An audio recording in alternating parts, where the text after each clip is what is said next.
In this video, I'm going to talk about how to fix if you're having an issue or how to enable JavaScript on a Google Chrome and how we can do this. So in order to do this, if you're getting any kind of error related to the JavaScript or JavaScript is not working or disabled, this is what we have to do.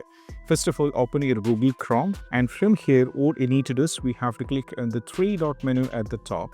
Now from here, navigate to the settings. From here, you have to navigate to the privacy and security. From here, you have to scroll it down and navigate to the site setting at the bottom. Now from here, what you need to do is we have to scroll it down all the way down, and onto the content, we have an option here called JavaScript where you have to click on this. And right now, make sure the default behavior should be set into site can use JavaScript. If it being set into don't allow site to use the JavaScript, change this to this one over here. And also what you need to do is we have to make sure that this is not added to any sites over here. As you can see, we have two options.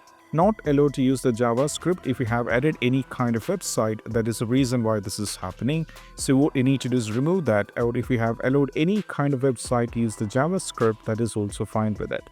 So once you set this up, you can just close this, and this is how you can enable the JavaScript on a Google Chrome. And I hope this quick video is helpful. That's it. Bye.